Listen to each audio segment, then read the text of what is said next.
Champions knew they'd be picking up the Meisterschale after their match against Stuttgart, but before it they said goodbye to Jupp Heynckes at home. A 73rd birthday during the week, and the trophy, not bad.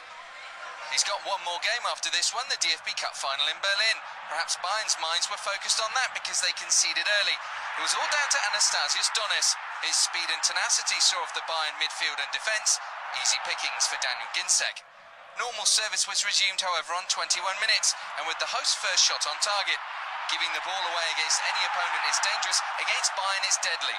Robert Lewandowski didn't manage to get his 30th goal of the season, but Corentin Tolisso was not going to be denied. The champions dominated, but Stuttgart had a game plan, which was Donis wins the ball back in midfield and turns on the turbos. It worked for Stuttgart's opener, and it did for the second as well. This time the Greek didn't need the assistance of Ginczek. It was all his own work, and taken well. 2-1, not the kind of retirement present Heynckes wanted at half-time. It went from bad to worse for Bayern, caught on the counter once more, this time goal scorer Shadrach Akolo. In for Mario Gomez, who became a father the night before the game. Bayern conceding 3 at home, a very, very rare occurrence. 3-1 after 52 minutes. You need to go back to April 2014 for the last time Bayern conceded 4 at home. The opponent, Real Madrid. Daniel Ginczek bagged Stuttgart's 4th a few minutes later. His club has risen from relegation to European candidates in the space of a few months. An incredible turnaround. Despite being dominated in terms of the game, Stuttgart took the bragging rights and, depending on the result of the cup final, could be in Europe next season. At least Bayern had the Meisterschale as a consolation, with a potentially perfect send-off for Heynckes next week in Berlin by sealing the double off the back of their record-breaking 6th Bundesliga title in a row. The final score, however, Bayern 1, Stuttgart 4.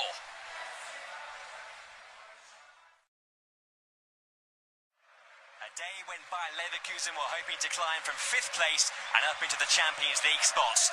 But the message inside the Bayer Arena was one of thank you and farewell to Stefan Kiesling, a wonderful servant retiring after 12 years of service. A big win was required for Bayer to overtake either Hoffenheim or Dortmund, and they made a flying start. A wonderful finish inside 3 minutes from Lucas Alario.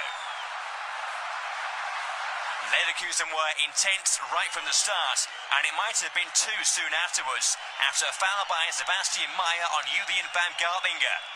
Wendell stepped up, but he fluffed the chance.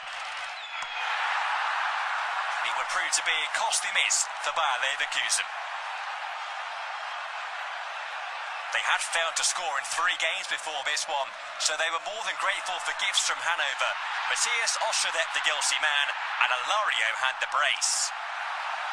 10 goals in his first season playing in Germany, 9 of those in the Bundesliga for the Argentinian striker.